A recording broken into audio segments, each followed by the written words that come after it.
OTT చూసే ముందు ఓసారి ఇటు చూద్దాం. పూర్తి వివరాలకు చదవండి రేపటి సాక్షి దినపత్రిక.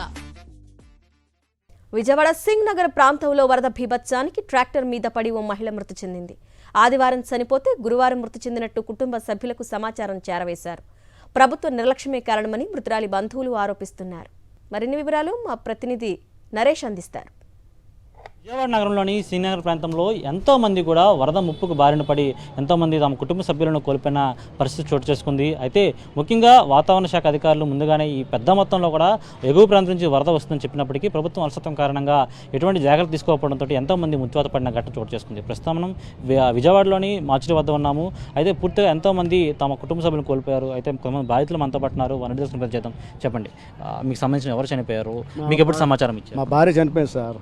ఆదివారం పొద్దున్నే 8:30కి చర్చిలో దించొచ్చాను. నేనే ఆటోలో తీసుకెళ్ళి దించి అయిపోగానే ఫోన్ చేయి పికప్ చేసుకుంటా అని చెప్పానండి.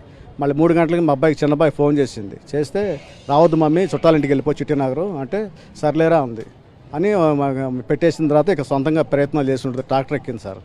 ఎక్కి సింగనార్ ప్లే దాటినాక సాయిబాబా గుడి ఉంది. ఆ గుడి పక్కన ట్రాక్టర్ పడిపోయి ఉంది. ఇప్పటికీ ట్రాక్టర్ అక్కడే ఉంది. మేము 3 డేస్ మేము నీళ్ళలో ఉన్నాం సార్. అక్కడ మా చిత్రాబాయిలు నేను రావడానికి కుదరలా బయటికి. నిన్న పొద్దున్న డేర్ చేసి మా తమ్ముడి ఇంటికి వచ్చాం రామలింగేశ్వరపేటలో. వస్తే ఉదయం టిఫిన్ చేసి ఇక మా చిన్నబ్బాయి వాళ్ళ ఫ్రెండ్ని తీసుకొని ఇక అన్నీ తిరగడానికి వెళ్తే ఇక్కడ ఇన్ఫర్మేషన్ వచ్చిందంట. వచ్చి చూస్తే ఫోన్లో ఫోటో తీసుకొచ్చి నాకు చూపించాడు. చూస్తే మమ్మీ రా బాబు అని చెప్తే ఇక నేనంతా ఏడ్చి గోలు చేసాం.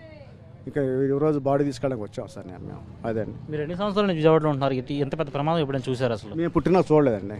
మేము 3 తరాల నుంచి ఇక్కడ ఉన్నాం. మా అబ్బాయి 4వ తరం అండి విజయవాడలో. మేము పుట్టి పెరిగింది చిట్టినగర్ అండి, టైలర్పేట. అక్కడి నుంచి మేము ఇక్కడ రీసెంట్గా ఇల్లు ఒకటి కొనుక్కొని సుందరయ్య నగర్లో ఇక్కడికి వచ్చామండి. హౌసింగ్ లోన్ పెట్టుకొని కట్టుకున్నాం. ఇంకా లోన్ కూడా అలాగే ఉంది, ఉంటున్నాం అలాగే. చర్చికి ప్రతి సండే చర్చికి వెళ్తాండి. రివర్ లైఫ్ అని రావులపాడు ఫ్లైఓవర్ వెళ్ళేటప్పుడు లెఫ్ట్ సైడ్ ఉంటుందండి రివర్ లైఫ్ చర్చి పేరు. ఆ చర్చికి వెళ్తాండి ప్రతి సండే. నేనే దించాను. అప్పుడప్పుడు ఆ ఓన్గా ఆవిడ వెళ్ళిపోద్ది. నేను వీలు కుదిరినప్పుడు నేను తీసుకెళ్తాను ఆటోలో. అంటే మీ కుటుంబంలో ఒక మనిషిని కోల్పోయారు, ఎంతోమంది ఈ విధంగానే కోల్పోయారు. ఈ విపత్తును ముందుగానే గుర్తించినట్లయితే ఈ విధంగా ప్రమాదంతో పోయేది, చిన్న చిన్న దెబ్బలతో పోయేది. కానీ ఇంత నేను పుట్టినాక ఇంత వాటర్ ఇప్పుడు చూడలేదండి. మా ఇద్దరు అబ్బాయిలకు ఇంకా పెళ్ళిళ్ళు కూడా కాలేదు సార్. అప్పుడే మా ఆవిడ కూడా లేదు ఇంట్లో. చాలా ఇబ్బంది. పెళ్ళిళ్ళు చూడాలనుకుంటారు ఖచ్చితంగా మీరు మాట్లాడుకున్నారు. అవునవునండి. ఇప్పుడు నా పరిస్థితి ఏంటో అర్థం కావట్లేదు. వాళ్ళకి పిల్లలకి ఉద్యోగాలు కూడా లేవండి. చదువుకొని ఉన్నారు, అయితే ప్రయత్నాలు చేసుకుంటున్నారు. వాళ్ళు మధ్యలో ఇలా విపత్తు జరిగి ఇట్లా చనిపోయింది. మా ఆవిడ అనుకోలేదు. ఖచ్చితంగా ఎవరు కూడా ఎంత ప్రమాదం జరుగుతుంది అనుకోలేదు. ఈ విధంగా మృత్యువాత పడతారని కూడా అనుకోలేదు. చివరిసారిగా మీ భార్యతో మీరు మాటలు గుర్తున్నాయా? దిగబెట్టే ముందు దించిన తర్వాత బాయ్ అని చెప్పేసి సార్. ప్రభుత్వం తరఫున ఇలాంటి హెచ్చరికలు లేవు. జరిగిపోయిన తర్వాత 3 రోజులు బడిని తీసి ఇచ్చారు. ట్రాక్టర్ని తీసుకొచ్చి దాంట్లో పెట్టారు. ప్రభుత్వం ఏం చేసిందో మరి అర్థం అవట్లా. సహాయం చేసింది మనిషిని. 3 రోజులు నీళ్ళలో ఉంది. ట్రాక్టర్ కింద పడిపోయి ఆదివారం నుంచి ఉంది. నానిపోయింది. చూడండి ఎంత దారుణంగా ఉందో. బాడీ చూడలేకపోతున్నా.